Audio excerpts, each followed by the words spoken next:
the amount of attendees that have responded. It's great.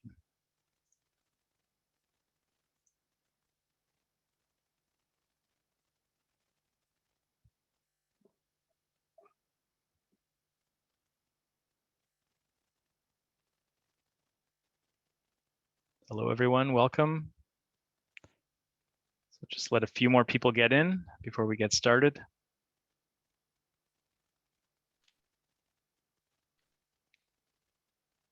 Last chance for water and snacks. I saw a question, will this event be recorded and available online after the event? It will. I'll go over that in a sec. Thanks, Don.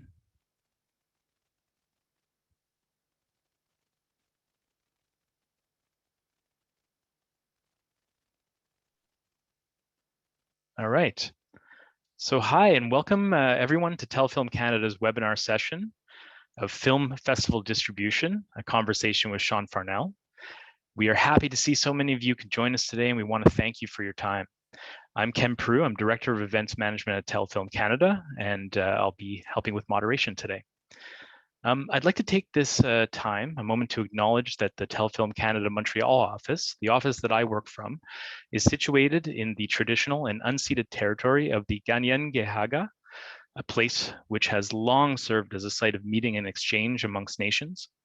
I say all this to practice gratitude for the land and pay respect to the lineage of Indigenous peoples who have lived in right relations with the land for thousands of years. I would also like to acknowledge that you may be joining us today from different places, near and far, and acknowledge the traditional owners and caretakers of those lands. Whatever path has brought you to this land that you are currently on, I encourage you to reflect on your relationship to it today and how your experience with it may differ from those around you. For those of you who don't know, Telefilm Canada is a Crown corporation dedicated to the development, financing, and promotion of Canadian film and creators. We are more than 200 passionate experts from coast to coast, contributing to the success of the industry both nationally and globally. So before this presentation begins, I'd just like to go through a couple of housekeeping notes. So simultaneous translation in French and English is available via Zoom. So by clicking on the globe icon that you should see in your screen. This session, and Don asked this question earlier, this session will be recorded and published on Telefilm's website, as well as on our YouTube channel. So soon after today's event. We have reserved 30 minutes at the end of the presentation for Q&A. So questions can be written in both French and English. You can use the Q&A function. So if you look at the bottom of Zoom, you have the chat and the Q&A. Use the Q&A to ask your questions. But also, please feel free to ask questions throughout the presentation, throughout Sean's speech, and Sean will be checking in kind of freestyle during his presentation. And if something is pertinent at the time, he'll answer it on the spot. I also want to acknowledge that we are in a safe space here. Your opinions and comments matter, so please feel free to ask as many questions as you want. And now I'm pleased to introduce Sean Farnell. Sean provides creative, marketing, and distribution services to documentary producers, companies, and institutions. Today, he'll discuss the role of festivals play in marketing, sales, and distribution for independent films. So without further ado, please take it away, Sean. Thanks, Ken. And thanks everyone at Telefilm for hosting this panel. It looks like it's a pretty popular session because we're all trying to figure out film festivals these days, especially. And this is what I do on a daily basis, working with independent producers, director producers, and trying to figure out the festival landscape and how that, how supports getting a film out there into the world and landing with audiences. First of all, I should say I don't have an actual wall of VHS tapes behind me. It's a very tenuous green screen that hopefully holds up through this seminar. I wish I had a wall of VHS tapes behind me. Today I am going to take you through how I figure out marketing and distribution strategies for independent films. Mostly I deal with documentaries, but most of what I'm going to run through with you today applies to independent fiction films as well. And what you might be saying right now is like, whoa, I signed up for a film festival webinar here. You're talking about marketing and distribution. And that's my kind of first and most important point, is that film festivals are marketing and distribution. And distribution means both sales to other businesses and of course, theatrical exhibition to audiences. And that's how I approach film festivals. We market the film, we market ourselves as professionals, we sell our products, both to other companies and to the film festival's consumer audiences. So film festivals are industry and industry conferences and markets. And they're also the largest worldwide exhibition circuit for independent films. And that's how I look at it. And now, in these times, there are also consumer-facing VOD platforms, and we'll get to that as well, and what to think through in terms of thinking of festivals as VOD platforms.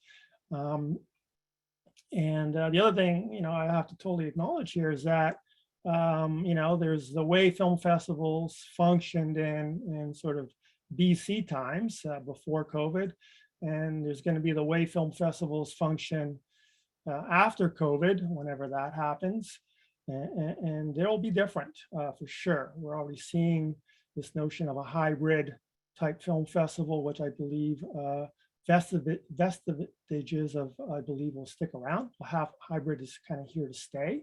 But right now, like everything else, there's kind of chaos and confusion and uncertainty on the film festival circuit. Obviously, uncertainty kind of equals anxiety. And it is, like everything else, the age of anxiety for film festivals. Just a couple of weeks ago, I was kind of getting ready and thinking I was going to go to IDFA, the large documentary film festival in Amsterdam, kind of like the Cannes for documentaries. And then the Dutch government announced a new set of restrictive orders and a lockdown. And so I didn't go. A lot of people did go still, but part of the festival happened online. My part, I did some consultations online. We thought earlier this year that, by the fall festival season, Venice, TIFF, Telluride, things would be kind of back to so-called normal. Obviously, that didn't happen. Americans went to Telluride, Europeans did go to Venice. Really, the industry did not show up at TIFF this year. Then we thought, okay, Sundance, Berlin, and Rotterdam. Well, Sundance is preparing for a hybrid event. Rotterdam today announced that the industry component is going to be online. Berlin is up in the air. So these are the times we're in now, and all of us that are working with and for and need film festivals as a crucial part of our business are really figuring out things as we go. So that's sort of my preface. But I'm going to sort of start at the beginning in terms of the kinds of things you need to start thinking about, and when you need to start thinking about them, and then we'll just sort of run through the whole process. And as Ken mentioned, this is kind of billed as a conversation. It's hard to do with 200 people, but I'm certainly keeping an eye on the questions and answers, and I'm going to weave some of answers to those questions in as I'm speaking here. I'm also very open to very specific questions, like if you're grappling with, do I premiere here or there? I'm open to sort of jamming on and workshopping some very specific questions. So feel free to sort of outline those in the Q&A as well. I'm going to try to be slow and be mindful of the fact that I'm being translated here. I tend to slow me down when you need to, and ask me to repeat things if I'm going too fast. And I'm going to run you through some very specific examples and how I sort of think through film festival strategies and how I track festivals, and give you also some tools to do research and etc. So I'll just sort of start really at the beginning, and the first thing is when should I start thinking about film festivals? And as I said, it's marketing and distribution, and you should be thinking about marketing and distribution when you're developing and financing a film. This stuff should be built into the DNA in any production these days. It can't be an afterthought. And building that in means also building a budget. As an independent producer, building in a launch budget for your film. And thinking about, is this a festival film? That's a broad question, and we can sort of, I can play with that a bit later. But do we need festivals on the business end to sell this film? Do we need festivals to test the market? What are we going to use festivals for? All this thinking, like all thinking around how you market and distribute an independent production, really, in my view, needs to be considered very early in your process. So there's that. Build it into the DNA of your film. When do you really need to get serious about it? Well, I would suggest at around rough cut stage, fine cut stage. You're starting to get feedback. You're starting to have a finish line, and you're starting to think, okay, what's our premiere window here? If you're finishing a film, for instance, in the spring, you have a lot, and finish, I mean a locked picture, and you're ready for external people like film festival programmers to start considering your film. Then in the spring, you're looking at the deadlines for the fall season. The big festivals like TIFF, Venice, Telluride, and really a robust Canadian circuit. So really the fall is the optimal time in Canada, certainly, to launch a film on the festival circuit. There's 10 to 15 film festivals happening between early September and the end of October. So if you're finishing a film, let's say in the fall season, well, you want to sort of be mindful of the Sundance deadlines. They're kind of in August, the last deadlines. You want to be submitting in around that window. So when are we finished? And I mean finished, you have a locked picture, you're not still moving structural pieces of the film around. And when are we finished a film so that it's can be considered properly? And when will we be ready? Those could be two very different questions. You could have a locked picture and be ready to submit to film festivals, but you might not be ready in terms of the business of marketing and selling a film to be launching a film in January at Sundance. You might not be ready till the spring at Hot Docs or Cannes if you're a feature film, or Locarno later in the summer. So when are you truly ready to market and distribute the work is also a part of that thinking. And you're starting to think of those things when you're around rough cut, fine cut stage. Let me look at the questions. We're talking about features, but all this applies to shorts. So when I show you some examples of a strategy, I'll use shorts. And then some of the other questions I'll get to later. So Emily, that's your question answered around, we're going to be talking about shorts too. And I'm happy to address any questions specific to the short film festival circuit. Okay, and then so like, what the when is, when are you done and when are you ready in terms of your marketing and distribution plan and the resources needed to execute a film festival market launch, which includes a budget to do so.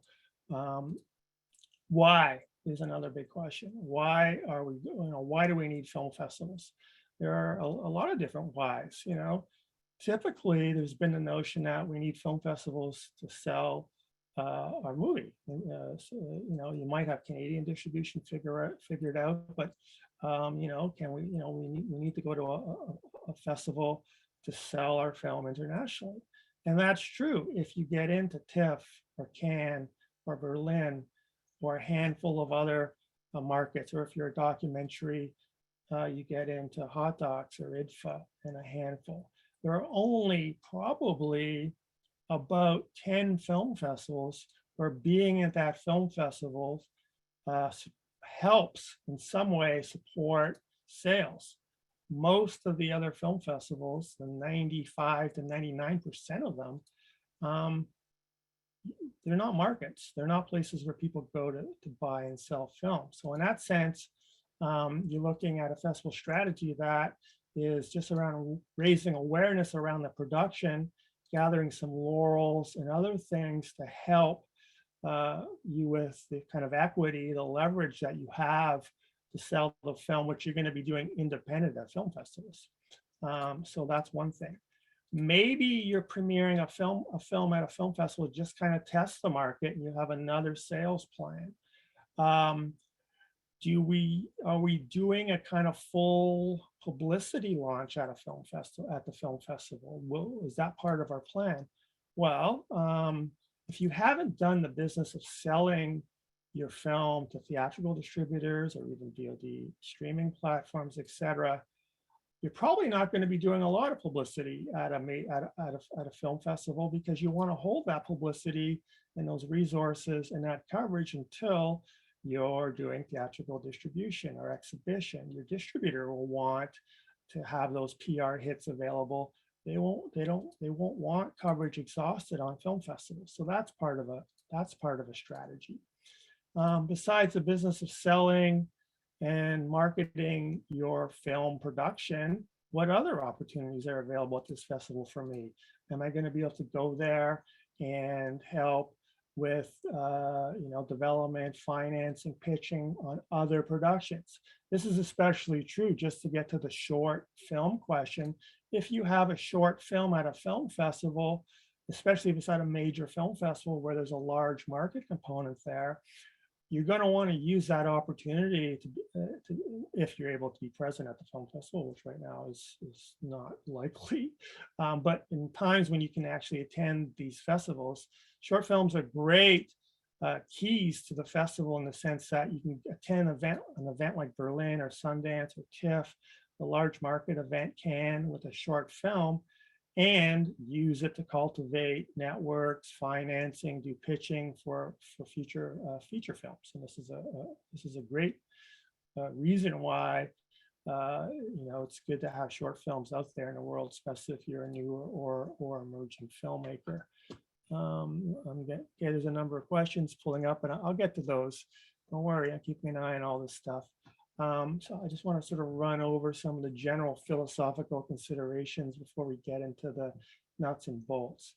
So you figured out your festival window, what your time is going to be. You figured out you figured out your intent. Why do we need festivals? Why are we going to make this investment in time and money to submit to film festivals? You figured out your intent. It's because we're going to sell a film, or it's because we want the networking, or we want the laurels, or we just want to do outreach and impact. And I'll go through some specific examples in a moment. And then you're going to start your submissions. And so the first thing to do, again, when I said set aside a budget when you're as part of your production, it costs at least $1,500 just to test the waters in terms of film festival submission fees.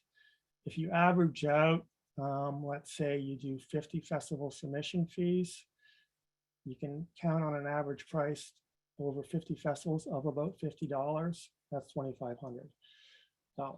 That would be a kind of average budget. A minimal budget, $1,500.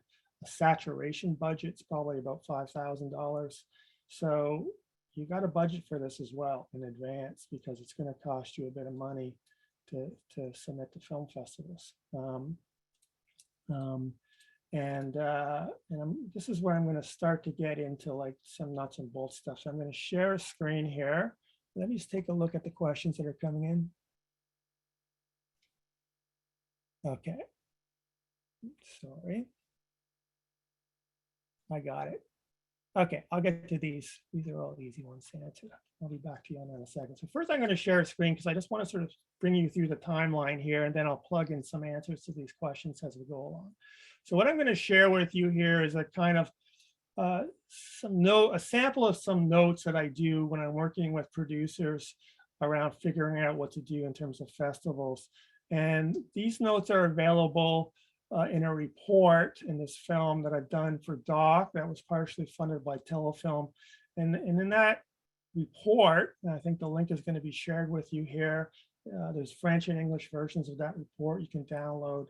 In that report, there's several case studies around festival distributions and some general thought around festivals. So that might be useful as a resource for you. But let me now share my screen and just sort of show you what how I sort of do it in terms of running down. Hopefully everyone can see that now. If not, someone please let me know. These are notes I prepared for a documentary called How to Be that came out, I think, in around 2018, 2019. I came into this film a little later in the game. It's a feature-length documentary made by a Whitehorse-based director, Naomi Mark, and produced by Naomi and her producing partner Vivian on this film. It premiered at the Available Light Film Festival, a lovely, lovely event in Whitehorse. So they had a hometown premiere. And they came to me after having not had so much luck with their festival plans. So this is what I call a kind of triage approach, where I'm trying to kind of regroup the filmmakers around how to sort of regroup with festivals, etc. So you see here, they've come to me and they've had a significant volume of declination, rejection letters from major festivals. They did have their premiere set at Available Light, which is where I met them. And they were also invited to play at a festival in Vancouver, a documentary festival called Doxa in early May. And I want to just sort of scroll down here. And first thing we do here is start to turn this film into an object in the world. What is it? What are we dealing with here? And there's the business aspect of it. What's the rights situation of this film? For instance, here the Canadian rights were held by Knowledge Network. So we had to clarify, the holdbacks, what our festival window would be. They had worldwide rights were available and held by the producers. So that became, okay, well, let's try to get into festivals to stimulate some worldwide sales. They had some marketing infrastructure done, and they had some goals around how they wanted to release this film. They wanted to be on big screens, because it is a very impressionistic, beautiful film. It's a father-daughter story. Naomi's father is a beekeeper. You see him pictured here. He had a chronic lung illness. Naomi returned home to Whitehorse to live with him for a difficult time in his life, and during that time, he taught her beekeeping. I have to give at this point a really sort of as much as I can, and as a consultant, an objective assessment of this film. I thought it was a really engaging, tender, moving family stories, beautiful characters in a beautiful setting. It had this long, unfolding, durational narrative that really pulled you in.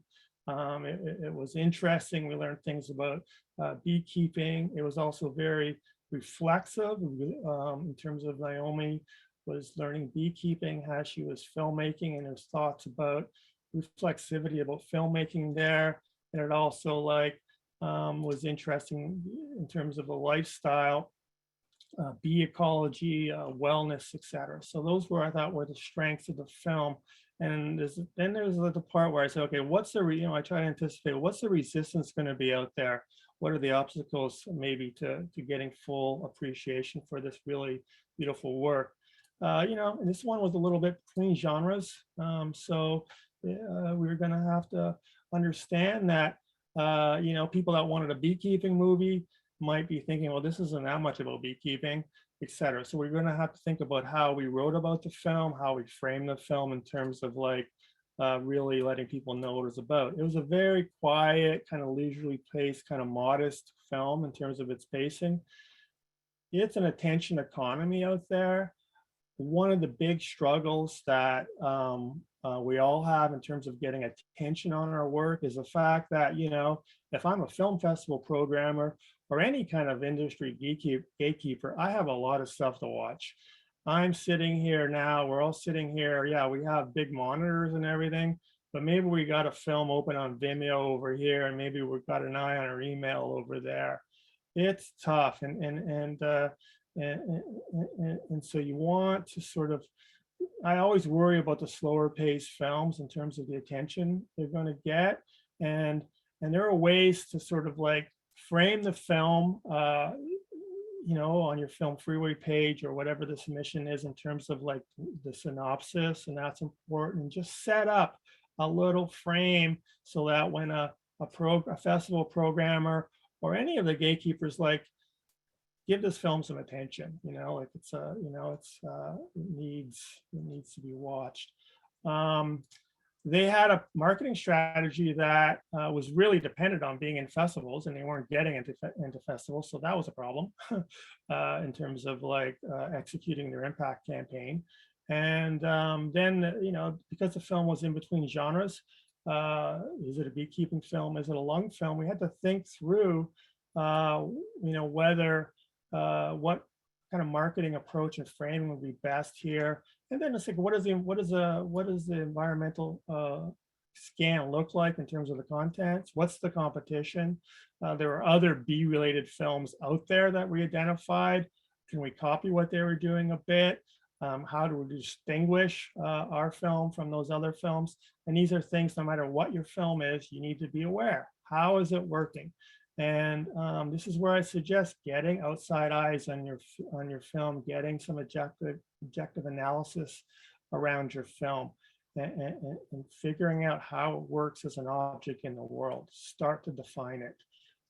What are the sales and market prospects for this film? Be realistic.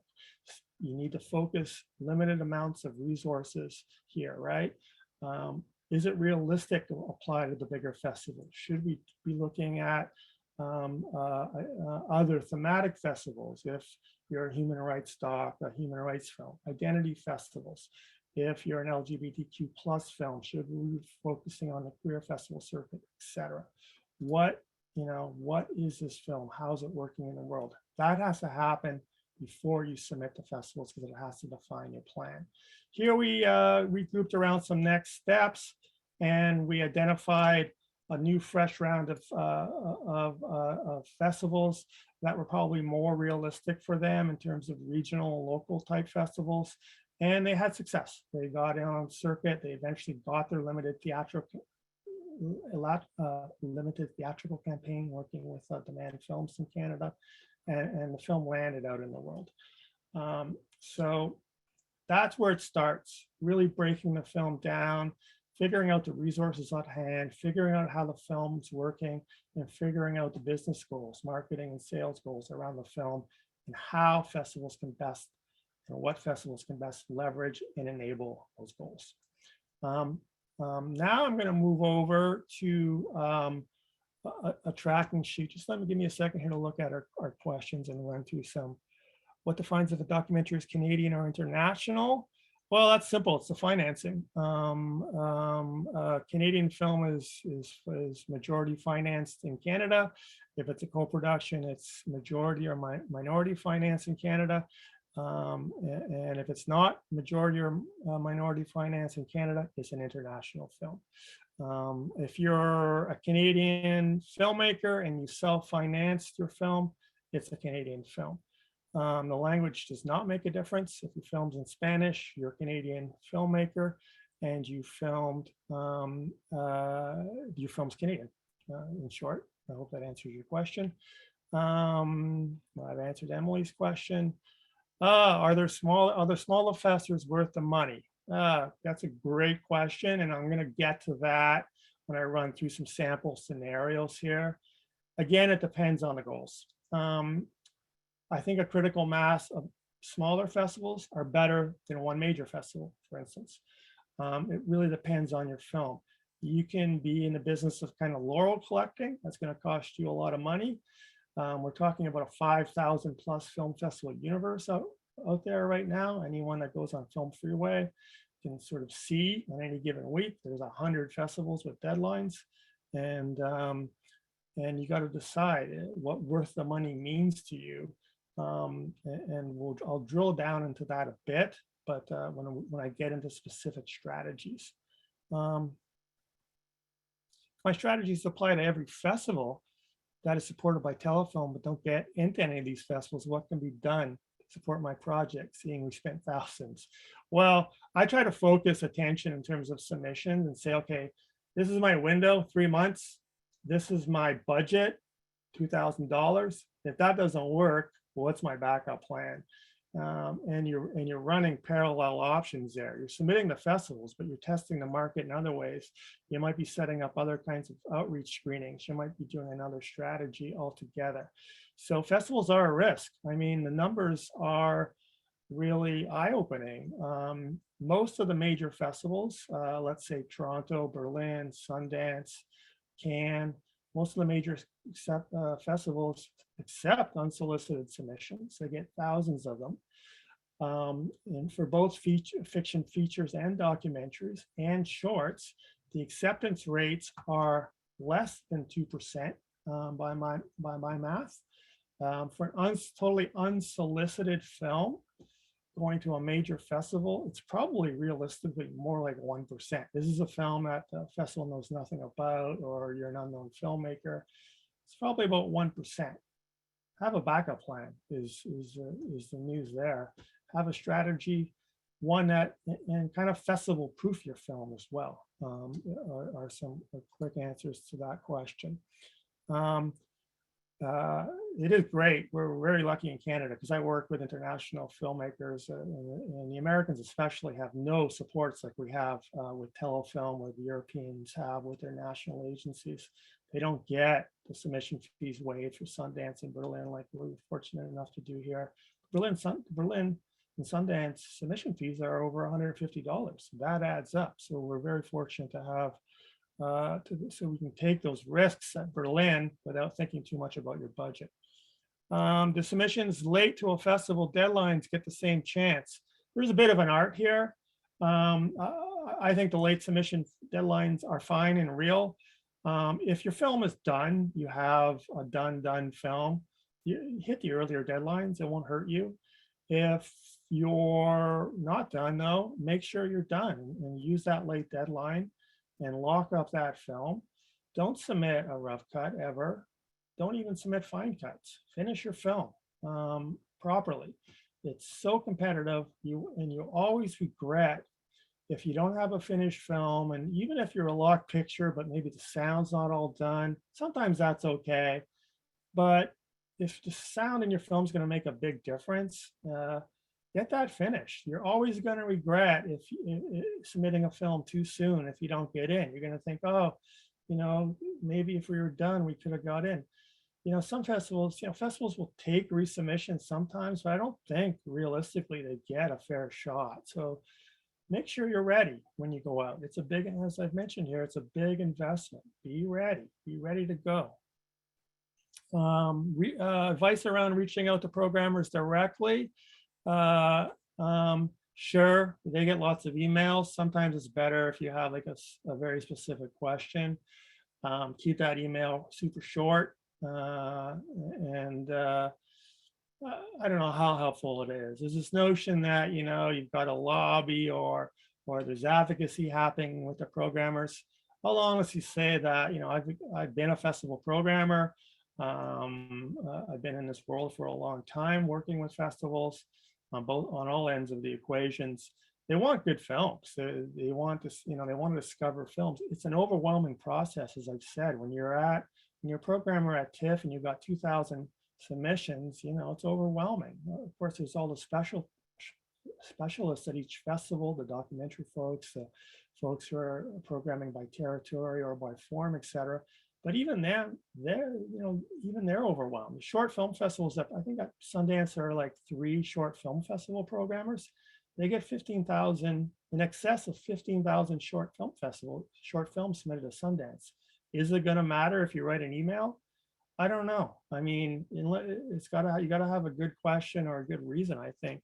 Otherwise, it's just another email in someone's inbox, and who likes that?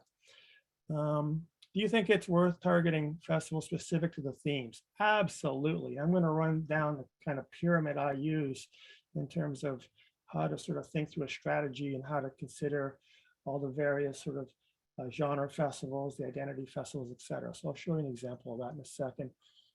What are your thoughts about working with or without a distributor? With an independent? I think distributors for shorts are hard to get. We have a couple short film specialty distributors in Canada. H264 in Montreal, for instance, does very well with short films on the circuit. But it's hard to get, it's kind of chicken or egg a little bit here, right? With a short film, some of these distributors will want to see that you got into a few festivals before they jump on. In some instances with a short, if they think they can do festivals because they monetize festivals, the distributors with short films, they'll take it on because they think it can do festivals. So a little bit of both, I would say. Shop it around to the short specialty distributors, but also start submitting to your festivals. And I have a sample here of a short film festival tracking strategy. I answered the contacting programmers. Do programmers read cover letters? No. I mean, here's the deal. This is what you need. You need a good 50 to 75-minute synopsis. Our Canadian friend and colleague, Jan Rofkamp, now based in Greece, sent me a very good note he's written around the importance of your log line. Write a good, clear synopsis. I say 50 to 75 words that really cues up the film, sets the frame in terms of what do I want in this programmer's kind of head before they press play on the Vimeo link. And the other thing is another 75 to 150 word kind of director's statement. Why did you make this film? What's your intent here? What's the other piece of information this programmer has to have in their head before they press play that might be helpful in terms of cueing their attention? And those are really the two things that you need.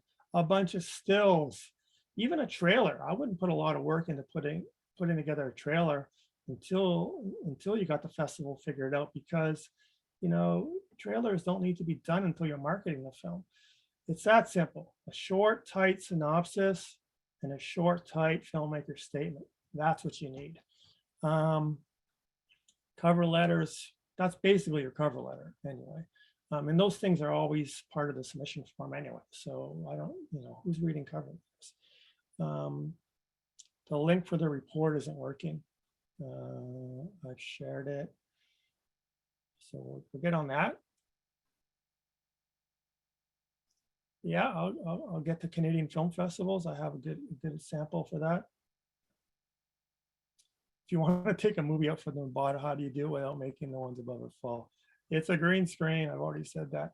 Okay, I'm a queer filmmaker, but I have a film isn't about queer identity. Yes, LGBTQ festivals are for queer makers and for queer content. Who's buying short films? Oh, I can't answer that here.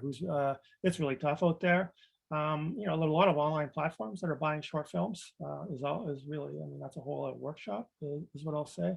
I worked on a couple short films that were bought by New Yorker Magazine, for instance, Canadian films. So there's a market for short films. Being an alumni at a top tier film festival is certainly helpful. And that's when you write the programmer to remind them that you've been in that festival in the past. I do that all the time with the filmmakers I work with. They like alumni, they like supporting alumni. And then any best practices. This is a great question to lead me into part 2 here. We're 40 minutes in. I also need a drink. Any advice on best practices while researching festival submission landscape? Well, perfect question. So let me now get you to get on. I think you can see now this sample festival tracking sheet. These are basically, samples from films that I've been working on recently and what we're doing. And this is a tracking template I use. It's not, I'm not a spreadsheet genius. It's pretty simple here. What's the festival? What category festivals it in? Where is it? This is an important column here when you're doing a festival tracking sheet. It's the order of the festivals by opening date. You've got to always be thinking through the premiere status of your film. First of all, your domestic premiere, so Canada, obviously, for Canadian filmmakers. You got to be thinking through, and also your international premiere. And I'll drill down into that a bit more as we get into the sheet. Submission link. Most festivals have 3 or more deadlines. You do want to hit the early deadline if you're ready for those deadlines. I've talked about readiness already. You save a bit of money when you do that, right? And it doesn't hurt your film to be in early. So usually there's an early deadline, there's some kind of standard deadline, and there's the last deadline. And the fees go up on a sliding schedule. And then, we just confirm what date we actually got it in. This is not a full note sheet, but if like the keeners that I work with, fill in all the notification dates. A lot of festivals don't stick to that. And here's the dreaded status column. What's happening out there? So this is a film for a film that was ready to go out in the fall. It was a feature documentary. It was also largely animated. It also deals with human rights. Those are the things you need to know. I also believe and still believe it has a realistic chance to get into a kind of A level festival, despite our lack of luck with the fall season. And that's another thing you should know in these times. It's harder than ever. I mentioned these stats, 1%, 2%. All the festivals have fewer slots now. TIFF was almost half the size it's typically been. I don't think they'll ever go back up to a 250 plus feature film festival. I think they'll just be smaller from here on in. Still, we took the top-down strategy. These 3 festivals here were kind of our sweet spot. Fortunately, unfortunately, we didn't get to any. Fortunately, I believe Telefilm, we got a fee waiver with Venice, so we might have saved a few bucks there. And we submitted to both Venice and the Critics Weeks there because they tend to take some documentaries in the Critics Week. We are also kind of keeping an eye on the Canadian circuit here, and these are these festivals here. We wouldn't have gone to any of these festivals unless we got into TIFF. We just weren't ready to blow our world premiere. Not saying that these aren't all wonderful festivals in their own right. We just wanted to keep our premiere options open. This was an Asian, the film and the content in this film was largely around human rights issues in China. We wanted to keep the world premiere open for Busan, for instance. We did so while we were keeping an eye on the deadlines. Ultimately, we decided not to submit to the Canadian circuit because we didn't get into TIFF. And if we had gotten into TIFF, we would have heard probably in July or August. And I might have scrambled and asked these festivals if they would accept a late submission, given that we were premiering at TIFF, and they probably would have given to us. But in this case, we did not even submit to the festivals. We did submit to VIFF, however, because we might have considered premiering at VIFF. It does have some international reach and is particularly good, I think, for Asian content. And so we did keep that card open, but we didn't get in anyway. We might not have played though, to be honest. If we'd gotten in, we would have had to have a hard think about that. So our next premiere sweet spot became, we didn't get there, we didn't work out there, became kind of IDFA. It's a documentary, right? We had Busan and IDFA kind of targeted, both of which did not pan out, but we still weren't ready to sort of give up on the kind of A-list festival dream. So our next window became Sundance in Berlin with a Rotterdam fallback. Now, Sundance hasn't worked out because they're done. I mean, they haven't announced yet, but they're done. We didn't hear from them yet, but they're done. So I don't think that's going to work out. So we're waiting now on Berlin, really.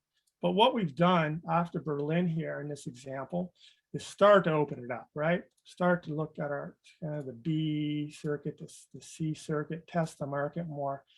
Still our hope though would be South by Southwest. And if it doesn't work out for Berlin, then our next premier hope is a configuration of South by Southwest in Copenhagen, both of which I think we have a really good shot at again. So we're really being patient here.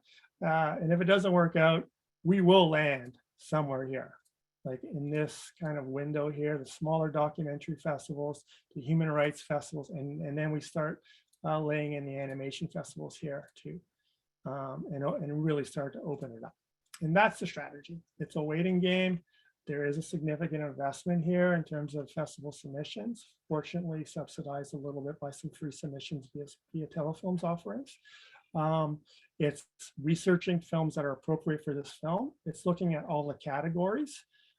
This film has a VR component, so we're keeping that in mind, especially with South by Southwest, because they're also, they want VR pieces as part of it. And it was patient. It was patience here. It was like, we have a plan. It's easier to take the rejection when you have a plan. Okay, next. We know what the long game here is. We will land in festivals. They are part of the strategy. There is a backup plan here though. And we're also starting to sort of test the distribution waters, et cetera, for this film. but that is the plan. And so the categories become important too, right? Our first plan is that we wanted to be at a major international festivals, but the documentary festivals are still in play here. Then we've got, then we start looking later down the road at the human rights festivals, the animation festivals, et cetera, right? And you see later down the road where it's international festival heavy up top, we start to spread our wings a bit here and get into the other sort of category, festival categories, animation, human rights, and documentary for this particular film. And that's kind of like the top-down approach. Now here, just in terms of researching, well, okay, Sean, you know all these festivals, et cetera. How, I knew this. How do I figure out these festivals? Well, I'll show you what I do. This is an animated, really, I mean, this is an animated documentary, right? Largely animated documentaries. Well, what other animated documentaries are out there this year and what are they doing? Well, one of the biggest documentaries and a film that's probably going to get an Oscar nomination for sure, and maybe the Oscar, is a documentary called Flee. Best case scenario here, but what do they do? Simple has, I always recommend, if you're a professional, get the IMDb Pro account. It's awesome for research. I keep a lot of lists and do a lot of different kinds of research here. This is my 2021 documentary list. Flee is an animated documentary. I'm working on an animated documentary. What do they do? In the details section on IMDb, I assume you're all seeing this. I can't quite tell what you're seeing. If you're not, let me know. Boom, here's a festival. Here's what they did. They released at Sundance. Interestingly, so they released at Sundance, the best place to release a feature documentary for if you're American. In this case, it's a Danish production, but the best place to release a feature documentary, bar none. They released in January, but they clearly, even in January, they had Oscar on their mind because they didn't do anything again until the fall to start an Oscar campaign.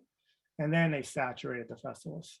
They just saturated ever since the fall. They've been playing all the festivals. So right away, they're like, well, these festivals are good enough for Flee. They're good enough for us. And so these become part of our kind of tracking list.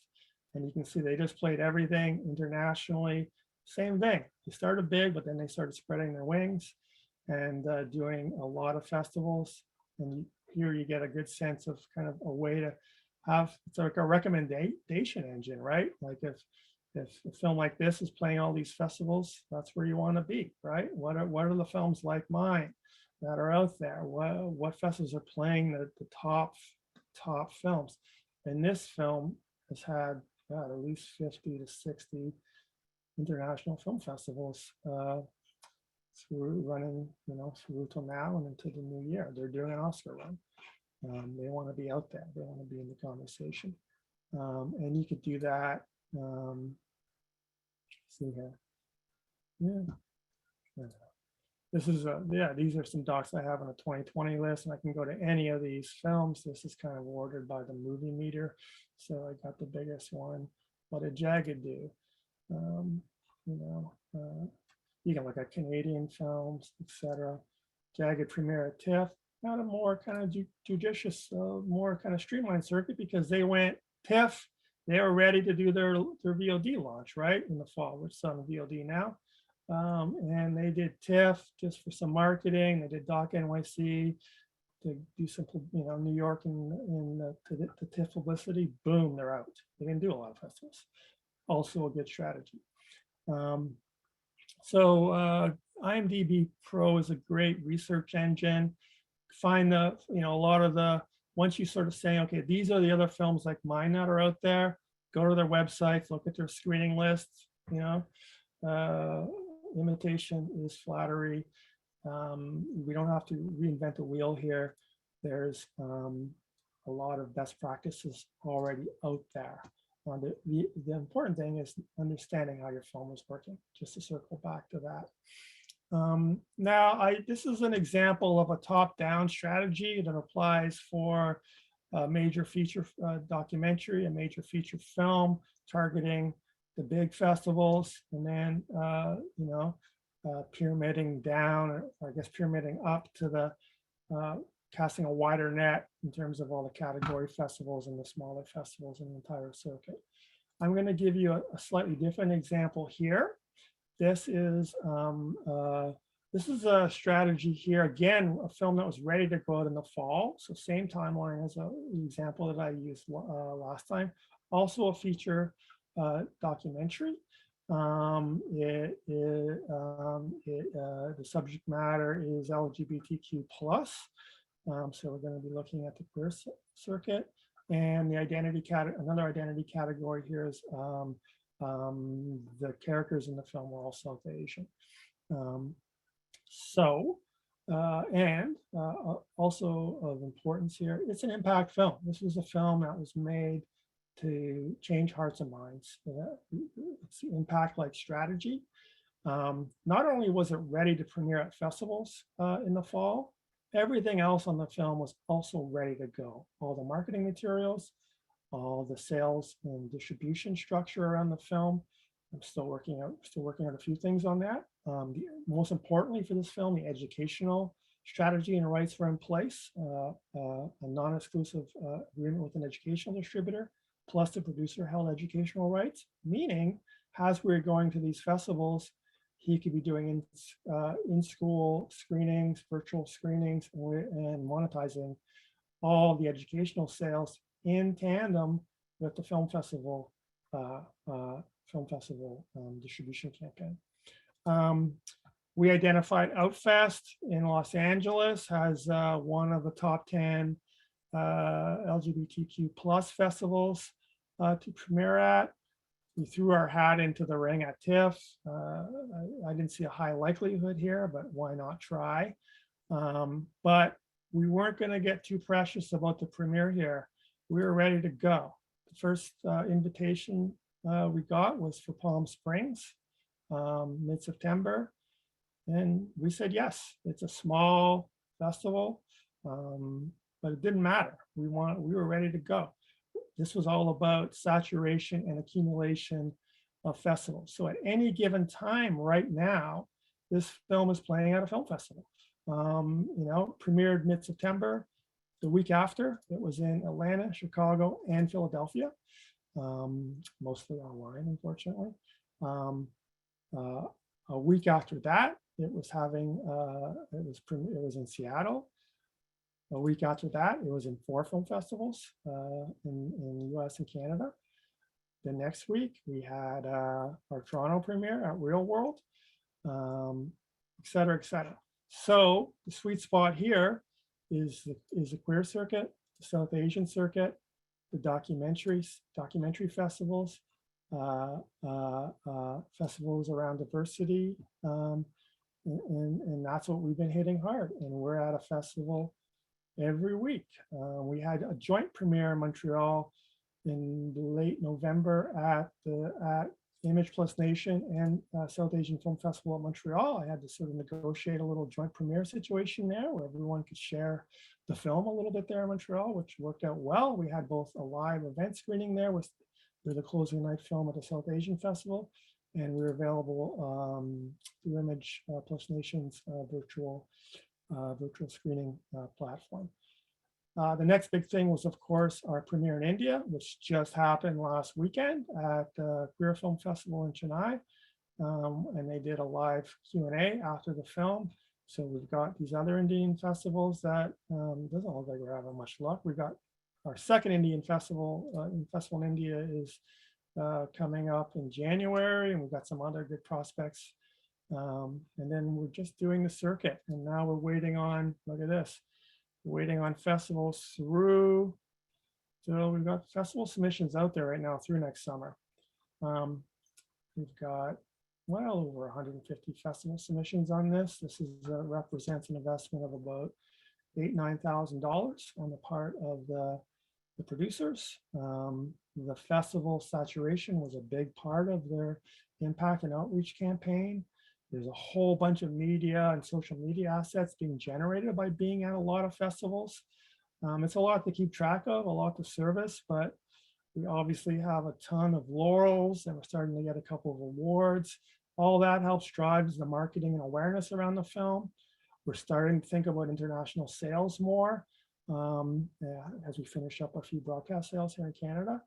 And this is the saturation approach. If you have a film that can play a number of categories of festivals, this is a good approach. And it's totally worked here, and it's been very rewarding to work on, and we've been playing at festivals around the world. And finally, because we're going to, I've been talking here an hour, we're going to be I want to open up to more questions and as well. I'll give a final example of a short film that we're just getting out into the world. Also,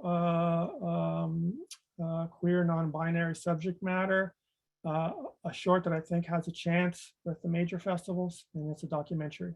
So Clermont-Ferrand is the biggest festival for short films. We haven't heard from them yet, which does not bode well, but still possible. We haven't heard not yet. Berlin is a great place to premiere a queer themed film.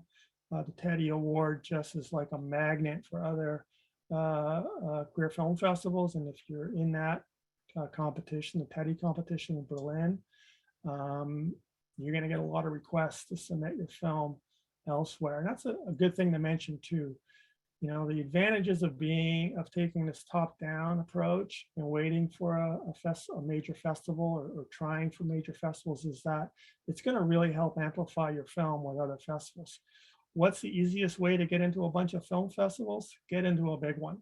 We're talking about these TIFF, Sundance, Berlin, all these bigger festivals. The bigger queer festivals, the bigger Asian festivals, the bigger human rights festivals. That's where other festival programmers look for content. They're shopping at the big festivals. So this is why we make the investment and try to get into a big festivals. It saves time and money down the road in terms of creating a situation where other festivals are soliciting submissions for your film based on a premiere at a larger festival. So back to this short example, we're trying a cross-section of documentary shorts and international festivals here.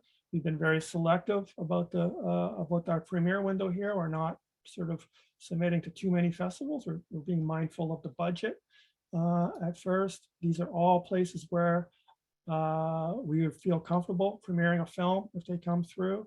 But near the end, of course, we start to open it up to the queer circuit, et cetera. So hopefully within this window, we find our world premiere. And once that's settled, we'll figure out our strategy moving forward, which would be to open up.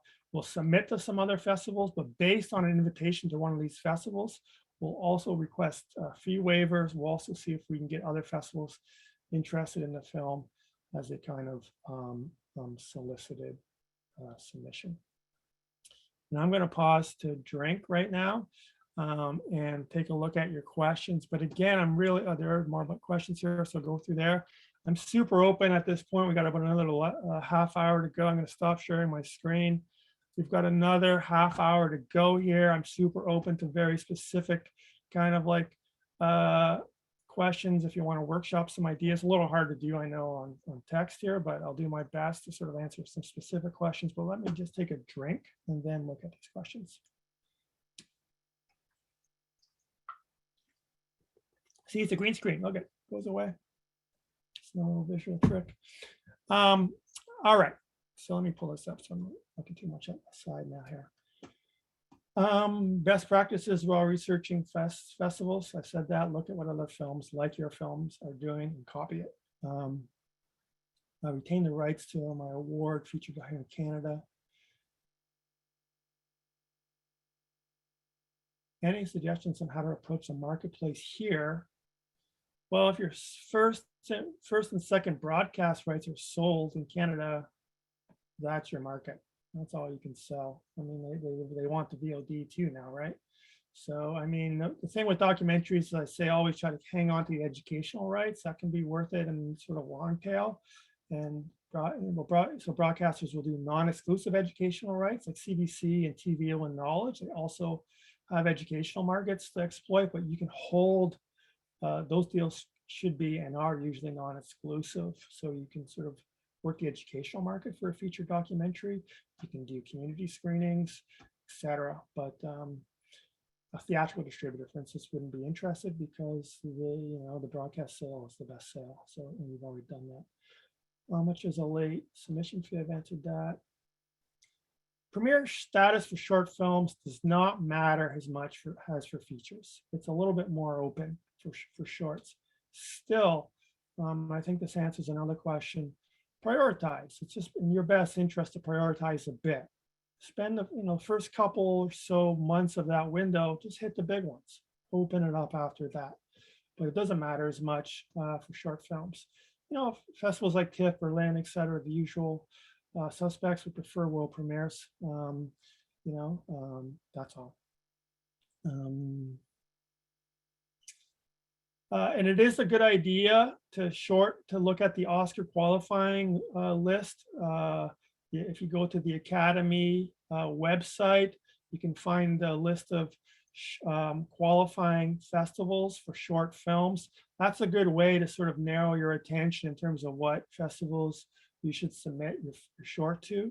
The qualifier with that list is that you qualify for the Oscar nomination if you win an award at most of these festivals. Not just being selected isn't enough, but look at that list because the Academy has vetted those festivals, and it's a good list. I look at that short film qualifying list to help guide me when I'm working on a short film. Has a Canadian film, does it do more for the exposures of the film to premiere at Tribeca or TIFF? Good question. I would say, generally speaking here, more than like Tribeca or TIFF, it's like is it better for you to launch your film in the spring or the fall? So it's seasonal a little bit. I mean, some people feel that at TIFF, if you're a Canadian film, maybe you're sort of like didn't get the same attention as some other films. I don't necessarily think that holds true. I still think TIFF is the best place to premiere a Canadian feature film because you have that circuit of festivals in Canada immediately following, Sudbury, Finn Atlantic, Vancouver, Edmonton, Calgary, Windsor, London, et cetera, et cetera. Fall's a really nice time to hit a number of festivals in Canada and have fallbacks to TIFF as well. And if you do premiere, say you didn't get into TIFF and you select Vancouver or Edmonton, if you're an Edmonton filmmaker, it's always great to premiere in your hometown. You've only blown your Canadian premiere and your international premiere is still open. So for example, you're still kind of in play for Sundance in Berlin if your international premiere is open, because that's fine for them. However, if you premiere at Tribeca, TIFF might not like that. They don't have the world premiere of a Canadian film, so it might kind of work against you. TIFF typically, if a Canadian film premieres at Cannes, there's a pretty good shot of doing TIFF. It would be a little embarrassing maybe if they didn't. Most of the time, Canadian films that premiere at Cannes tend to circle back and do TIFF. Maybe not Tribeca, maybe not South by. That might be a little bit more of a hurdle for you to get over. So it's a risk for sure if you want to do both, to premiere at one of the spring US festivals, for instance.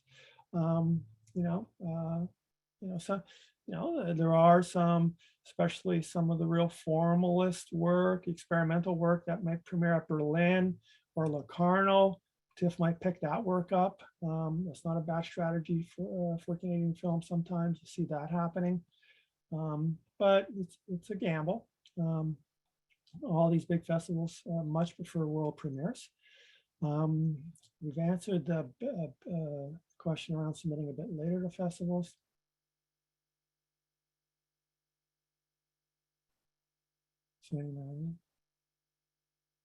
Don't worry about submitting too late for festivals. You submit to festivals when the film is ready and when you're ready to go out with the film. The last deadline's fine. It's fine. Sometimes festivals will extend the deadline for a week or two. That's fine too. Again, part of that is based on the film, and your assessment of of, is this the right festival for this film? Does it really, is it in the ballpark? Does it have a chance? That's part of, like I won't submit a kind of film that I don't think is going to work for TIFF. I'm not going to submit it 2 weeks past the deadline. I mean, there's two things. I'm asking them for a deadline extension here. It better be worth their time. It better be in the ballpark. That's part of the kind of assessment. After premiered at a quality regional festival and a Canadian festival, example VIFF, is there something we should be doing to leverage that success for future film festivals?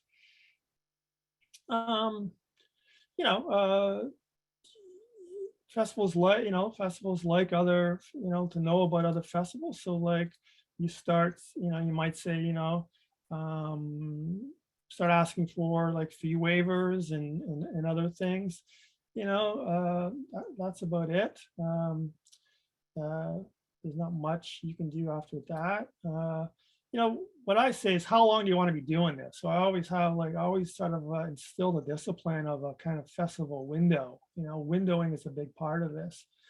Like I say, hey, like, even though I've showed you an example here where we're going to be doing festivals, it looks like for a year to 18 months, like really like 6 months, like what's the plan here, right? What are you using festivals for? How long do you want to sort of,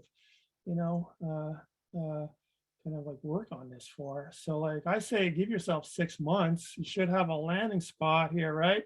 You're doing festivals because you're going to be on VOD at this date, and you're using festivals to build up your marketing assets. So you should be windowing, and everything should be leading into it each other. You're not just doing sort of this sort of open window of festivals, right? At some point, the film's got to be also commercially available. So you're going to have a festivals window, and that's going to how to get free submissions with Telefilm. Well, Telefilm, sign up for the newsletter.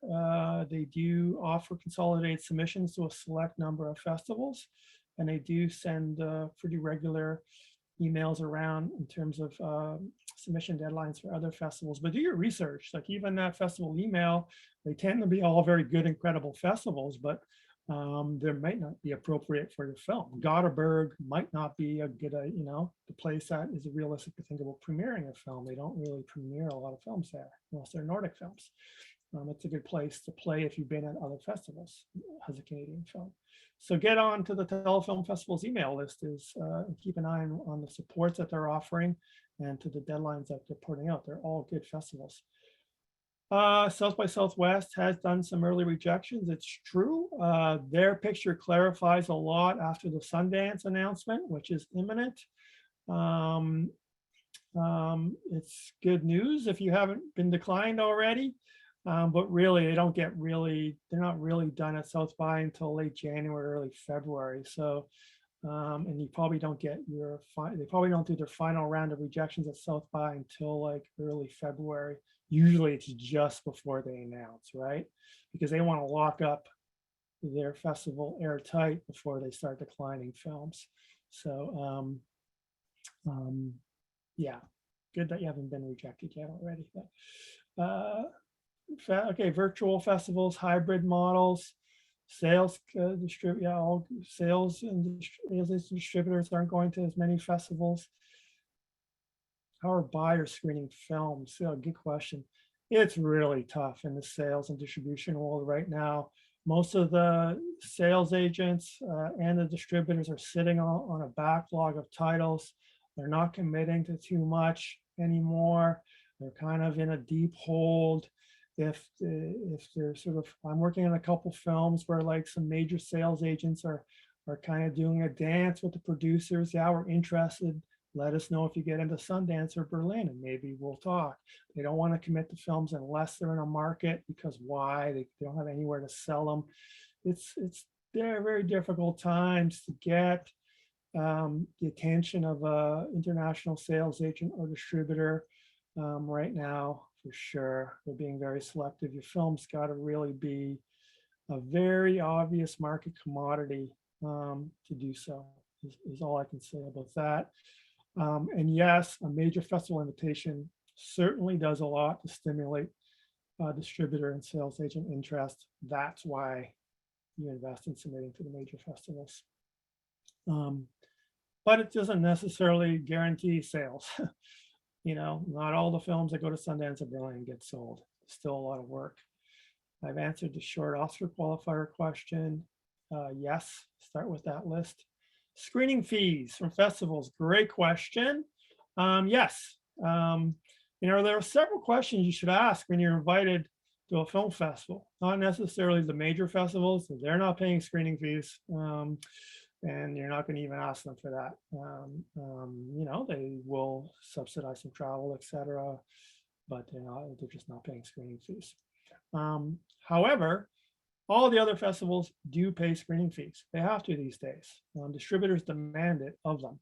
One of the questions to ask if you get into one of those festivals is, do you pay screening fees? Ask the question. More than half of them will say, well, yeah, how much were you thinking about? The typical ranges are $250 to $750.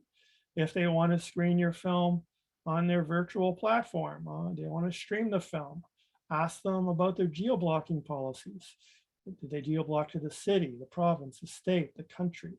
How long is it available? Do they offer a revenue share or a flat fee? Those things should always be offered from these festivals for when they're streaming. Film festivals that are doing online VOD screenings, that's your premium VOD window. They're charging $10 to $15 per view. You need to get 35 to 40% of that revenue pie or a decent flat fee. There should be a limited limits in terms of geo-blocking. There should be limits in terms of the number of streams allowed, 300, 400, 500, and there should be a revenue share. Most festivals are offering that, but you have to ask. Other questions ask of film festivals. Is there going to be a live or virtual Q&A? If you're having a live event, are you having a live event? If so, is my film going to be screened at the live event or just online? Some festivals are doing these hybrid events, and they say you're invited to the festival only to find out, you know, they're screening 15 films live and 25, 40 films on hybrid. You want to know that information. Might impact your decision to accept that invitation or not. Ask these questions. If it's a virtual screening, will there be a Q&A? You know, what's the situation? Ask these questions before accepting. You want to know what you're getting yourself into. This is a business negotiation. You can ask questions. You shouldn't be surprised or disappointed. Is my film eligible for an award? Is it in the competition? These are other questions to ask when you're invited. After you're invited, it's kind of too late. They might inform your decision whether you're going to do the festival or not. Like I said, this is a distribution and exhibition circuit. Festivals are charging fees.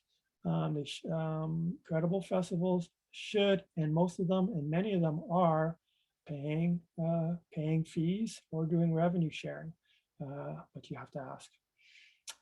Official website, should it be launched?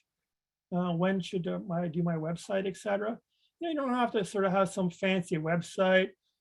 Certainly when you premiere the film at a festival, there should be some place people can find you online. It could be simple as a landing page, kind of like website with maybe an email sign up. It could be a Facebook page. This is one of the things that more and more, you know, the value of doing festivals, right? I showed you that kind of saturation approach, the so-called impact approach, where we're doing all these film festivals. Well, what we're trying to do with every one of those film festivals is build our social media followings. So another thing I ask film festivals for is, hey, can you include a link to our Facebook or Insta page or our website on the film description on your website so people can find us and follow us? You know, if you are doing a Q&A, can we put, you know, can we sort of like get a sense? If you are doing a VOD, can you give us a sense of how many people streamed the film, where they were? Can you give us some data on that? We want to sort of use festivals to understand the market for our film. So yeah, have some place, when you're at a festival, you should have at least some place people can find you online, and you should have some of your social media tags ready so that you can start tracking any kind of virtual chatter that's happening around your film. And that infrastructure should be in place, but you don't have to do some sort of deluxe fancy website, just super simple, right? and maybe figure out the social media channels that would work best for your film. You know, Facebook and Insta are the two standards, but more and more, certainly we're doing TikTok as well, and sort of having the assets ready, which is another reason that you got to be ready, right? Part of being ready for film festivals mean all your social media assets are ready too. So if you're going to be doing some content marketing, that stuff's ready to go. That takes time. Yeah, the question again, just to reiterate, when, you know, is like picture lock. Don't spend anything less than a picture lock. Sure, the color doesn't have to be done. Sure, all the sound doesn't have to be done. The picture's got to be locked. Is there a way to make back your investment in festivals besides sales? I don't know what make back your investment. There is no, you're not going to, in terms of like whatever financial investment in your film is, the hard honest truth is that you never make back your financial investment. They're just like, very few films recoup. That's, you know, which is the beauty of a system where most of our films are publicly financed. And if you went into a producer deficit, you know, you'd be very lucky to recoup that. It's just like what I try to do with festivals and theatrical, any kind of events, is for them to be self-financed. Sure, there's some revenues out there. There's some, you know, fundraising around those through public funding, either nationally or provincially. Telefilm has some marketing funds. Your provincial agencies have some marketing funds, but you have to create a budget. And you have to realize there is no pot of gold out there for an independent feature film. It's just not there. There isn't, the TVOD revenue isn't there. It's a very long tail. Netflix isn't acquiring films, they're pre-financing. If you're going into the market with all rights available on a feature-length film, unless you're in the top 1%, you're just not going to recoup any personal finances. It just, you invest in festivals, you invest in distribution because you want your film to be discovered and seen so you can make another one. And you try not to lose money on festivals, and you try not to lose money on theatrical distribution. That's the model, at least the way I work and from everything I've seen. Sure, if you have a very market-friendly, you know, easy to commodify feature film or documentary, a sales agent's going to come on board, and over time they're going to recoup or do their best because that's their business. But very few films get that kind of traditional distribution, including documentaries. Can you list the top 10 film festivals? Sure. Let me do my best. There's really 5 in terms of 5 festivals that stand apart from the pack. They are in calendar order: Sundance, Berlin, Venice, TIFF, and I missed Cannes. Whoops. Sundance, Berlin, Cannes, Venice, and TIFF. Those are the top 5. Below that top 5, there's another 10 or so international film festivals that are in that second tier, let's say. There, and I'm just going to go top ahead here. They are festivals like Rotterdam, Tribeca, South by Southwest, Locarno, Busan, maybe San Sebastian. You get the point. The VIF maybe. Those are the second tier-ish festivals. If you have a documentary, your second tier would be IDFA in Amsterdam, Hot Docs, CPH Docs in Copenhagen. Let's say those 3. Maybe Visions Through Reality I put in that league as well. That's in Nyon, Switzerland. If you're short film, it's going to be Clermont-Ferrand in that top of that second tier. It's going to be Aspen there, some others. If you're an animated film, it's going to be Yamagata. Ottawa's good to premiere an animated film, etc. If you're a human rights film, it's going to be the Human Rights Watch Network or One World in Prague. If you're an LGBTQ plus film, it's going to be Newfest in New York. It's going to be BFI Flair, Upfest. There's 5 there. You get the picture here. And there's the top international, the second tier of international, then become all the local and regional festivals. That's where you get your Cinefests and your Edmontons and your Fin-Atlantics and your Nashvilles and your blah, blah, blah, Munichs, you know. And the same goes for the genre festivals. So there's a whole very great horror fantasy festival circuit, Fantasia in Montreal being near the top of that list and that thing. There's the queer circuit. I've said those ones. Human rights circuit. Then there's the identity circuit, LGBTQ plus, Jewish festival circuit, the Asian festivals, the South Asian festivals, et cetera, et cetera. So it's the pyramid, you break it down. And it's not, the international festivals, given a 1% or 2% sort of acceptance rate, not always the best place to start, right? If maybe it's better to start if you're a documentary premiering at a major documentary festival, or one of the identity festivals.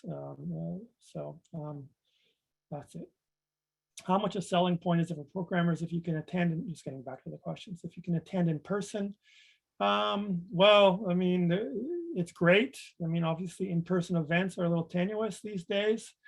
Not too many festivals cover too many of your expenses, so you got to be able to afford to do that. I wouldn't say it's a selling point. It's a bonus. It's not a question they ask, especially these days. So it's not something you necessarily enhances a pitch. And anyway, you don't really pitch the festivals anyway. Who sends in the festival submissions? Is the producer or the distributor? Typically it's the producer, even if your film has distribution. Distributors, they don't want to pay the fees. They're only interested really in the top festivals. They want, they don't want to do that work. So typically they'll sort of delegate that to the producer. But they might say, well, listen, something obviously, if you have a distributor, obviously you've got to be communicating the strategy with them, and they're going to have thoughts and opinions, but they'll probably be very happy for you to do that work and to pay those fees. Can you describe revenue sharing with filmmakers and VOD sales from online festivals? Yeah, sure. Typically, in terms of the revenue share, it's somewhere between 35 and 50%. Some festivals are doing a kind of minimum guarantee against a percentage. So 300 minimum guarantee plus 35% for anything that, if we exceed any sales that exceed that minimum guarantee. Some are doing just a straight $500. Ontario, 500 views, kind of flat deals. So there's a few different ways of slicing that up, but most of them are realizing they have to offer some kind of revenue share if they're doing a VOD option, and you should ask. They're not offering that so much for the short film, so I'm sorry to say. Premiering at one fest can screen another. How do you navigate the premiere strategy? I think I've kind of gone through that. In terms of thinking through premieres, you make an honest assessment with your film about its possibilities. If you think it has a shot at the top tier festivals, you try that top tier approach. So the bigger festivals I've mentioned, top tier in your top tier international first, then top tier by category. So if you're a documentary or et cetera, as I've sort of outlined here. You use that strategy through what I call the premiere window. That's the first 3 months of your festival submissions window, and then you open it up after that. I'm a writer director. Is it a good strategy to get your script into festivals? No. I mean, there's all these sort of online script festivals now. It's pretty scammy out there. I have a blog that I've written about this recently on. I can put my link to that if nobody minds. Here's a big caution out there for those of you that are kind of film freeway shopping. There's a lot of scamming going on, unfortunately, out there, especially on the Film Freeway platform. If you want to share that link, I've written about that here. The script and the so-called screenplay feedback competitions are one of those. They're super dubious. And I just don't think that's a place to go. I wouldn't spend a lot of money on getting script feedback from there, personally. I don't have a lot of experience with the screenplay kind of festival market, but no, the best way to sort of develop, use the festivals in terms of a development window is to look at the major festivals and their lab programs. Berlin has a very good talent lab. TIFF has a talent lab. A lot of the festivals have labs. So just like submitting your finished film and you want to look at credible festivals, when you're looking in terms of shopping a script around, it's better to put your effort into credible events with a reputation than to look at these sort of online competitions and feedback things. I just think that's a dubious world, and most of them are just all about getting the submissions revenue, which just kind of sucks. The concierge service. Am I honest with filmmakers? I am absolutely honest as much as I can be. Like there's an art to giving feedback. I try to do no harm. But I really, like when I work as a consultant on the film, you're not paying me to kind of wax your car. You want an honest assessment. And sometimes those are hard conversations, but this is what I do as a consultant. I try to really, and it's just not about saying, forget it, you're not going to get into any festivals. It's like, what is this film and what can we do with it? That's what that's about. It's not about like bursting any bubbles. And so I really think a lot about how I offer feedback, and especially at the delicate stage of fine cut, et cetera, because there haven't been many external inputs yet. And yeah, anyone that you consult with on your film should be honest with you. And that's why you sort of get opinions outside of friends and family, because they have a harder time doing that for obvious reasons. They got to live with you. Festivals for doc on the arts. Yes, there's a very good festival in Montreal for films, documentaries about the arts, for one. But top of mind, I can't think of any. Most festivals like films on the arts. There isn't a large circuit of festivals that just deal with the arts, but the one in Montreal is worth checking out. And as well, of course, there are, I know there are music film festivals, there are architecture festivals. So with any category of the arts, for instance, you can find festivals. VR distribution of movies with VR content. It's not an area of specialty. A lot of the festivals now, because they're getting funding and the market wants VR content, or have TIFF had some VR stuff going on. Documentary festivals are all doing kind of VR content now. South by Southwest, obviously, because it's also an interactive festival, is very interested in VR content, but it's not an area of expertise. And for me, when I do have a film that has a sort of VR component into it, because in Canada, you can get kind of funding for these other components, I do mention that. That's a good way to sort of poke a festival programmer. By the way, this film also has a VR component, which might be of interest to you. How can you tell if a film festival is a scam on Film Freeway? That's easy. Go to the festival website, look at past programs. Don't submit to festivals that are like 1 or 2 years old. You want a festival to have a track record. Look at their sponsor list. They seem to have credible sponsors. Have they played real films in the past? Do they have a real live physical venue? Do they have normal deadlines, like 1 or 2 or 3 deadlines? A lot of the scam festivals have these sort of monthly rolling deadlines. That's a big red flag for me. They're just harvesting submission fees. But yeah, look at the websites. Like I say, I just do some sort of Googling, look at past programs, and don't sort of do too many of the newer festivals. Fortunately, Film Freeway has a problem there with a lot of scam events, and I've written about that on that blog that I sent around. Tips on navigating solicitations from festivals. Okay, here's a good one. Here's what happens a lot if you get invited to a major festival, or even really any festivals. You start getting, like, I know we've got to start wrapping up here, so I'm going to move fast. You start getting solicitations like, hey, submit to our festival, here's a 25% discount. No, I mean, a credible festival solicitation is a full discount, is a full waiver on the fee, first of all. So, we'll be glad to submit with a full waiver. Also, again, check out the festival website. Does it check out? Are they credible? Have they had past editions? All the things I just mentioned here.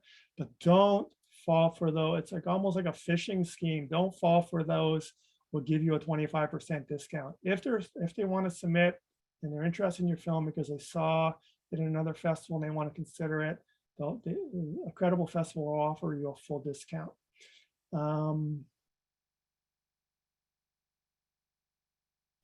Yeah, just in terms of if you don't get into the big festivals with your short film, the adjustment strategy is try smaller festivals.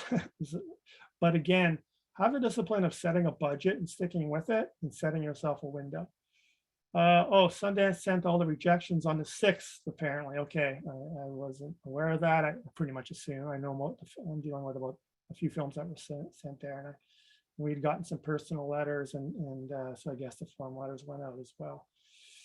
All right, to those of you who got those. And I know that one of the advantages of submitting through Telefilm is you also get an early notice whether like it didn't work for them or they brought you through to the sort of next round. That's useful too. The earlier you can find out what's going on in terms of major festival decisions, the easier to figure out your strategy. I'm happy to share my template. It's not exactly a work of genius. Here, I'll just put the